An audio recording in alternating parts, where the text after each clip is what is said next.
এখানে তো গরম বেশ ভালোই পড়ে গেছে, আর বাজারে কিন্তু আমও চলে এসছে, তাই জন্য আমি গুড় দিয়ে একটু আমের চাটনি বানিয়ে নিয়েছি, আর সেটাই আপনাদের সাথেও শেয়ার করতে চলে এসেছি। দেখুন, প্রথমেই আমি কড়াই খুব ভালো মতো গরম করে নিয়ে দিয়ে দিলাম 1 টেবিল চামচ মতো সরষের তেল। তারপর ফোড়নে দিয়ে দিচ্ছি শুকনো লঙ্কা, একটুখানি 5 ফোড়ন আর সামান্য একটু সর্ষে। 5 ফোড়ন আমি মোটামুটি হাফ চামচ মতো দিয়েছি। তারপর দিয়ে দিচ্ছি আগের থেকে কেটে রাখা কাঁচা আম। আমটা এখন ভালো মতো নাড়াচাড়া করে নিয়ে ভেজে নিচ্ছি। আর এখানে আমি কিন্তু আম দিয়েছি মোটামুটি 4টে মাঝারি সাইজের। তারপর দেখুন 1-4 চামচ হলুদ গুঁড়ো, হাফ চামচ কাশ্মীরি রেড চিলি পাউডার আর স্বাদ অনুযায়ী লবণ দিয়ে আমের গায়ে সব কিছু নাড়াচাড়া করে ভালো মতো মিশিয়ে নিলাম। এই সময় কিন্তু গ্যাসের ফ্লেমটা আমি লোতে রেখেছি। এখন কিছুটা পরিমাণে গরম জল দিয়ে আমটা 5 থেকে 7 মিনিট সময়ের জন্য ঢাকা চাপা দিয়ে একটুখানি সেদ্ধ করে নেব। আমটা সেদ্ধ হতে দিয়েই কিন্তু আমি এবারে গুড়টা গলিয়ে নিচ্ছি ইন্ডাকশানে। দেখুন গুড় গলে গেছে। এখন আমি 1 কাপ মতো গলানো গুড় দিয়ে দিলাম।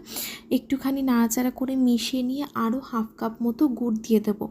তারপরে প্রয়োজন হলে আমি পরে আরও অ্যাড করব গুড়।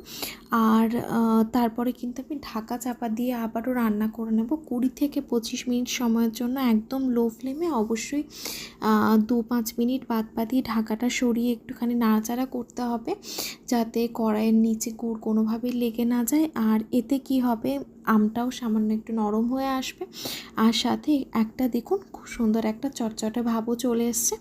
এখন চামচ দিয়ে একটুখানি টেস্ট করে নেব যে ঠিকঠাক আছে কি না। যদি না থাকে তো আমি পরে আরও এইভাবেই একটু একটু করে গুড় অ্যাড করতে থাকবো, যদিও খুব একটা বেশি অ্যাড করব না, কারণ পরের দিকে কিন্তু মিষ্টি বেশ চলেই আসে।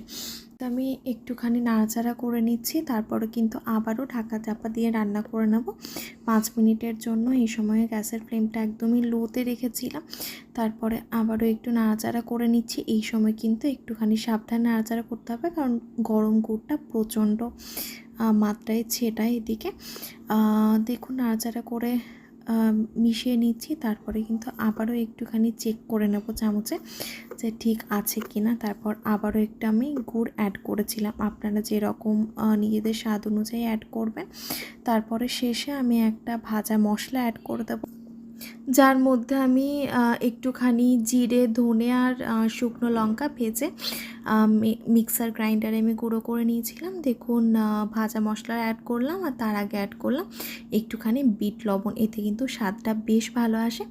আবারও নাড়াচাড়া করে তো মিশিয়ে নিয়েছি। এবারে গ্যাসের ফ্লেমটা অফ করে ঢাকা দিয়ে রেখে দেবো, তাহলেই কিন্তু গুড় দিয়ে আমের চাটনি রেডি।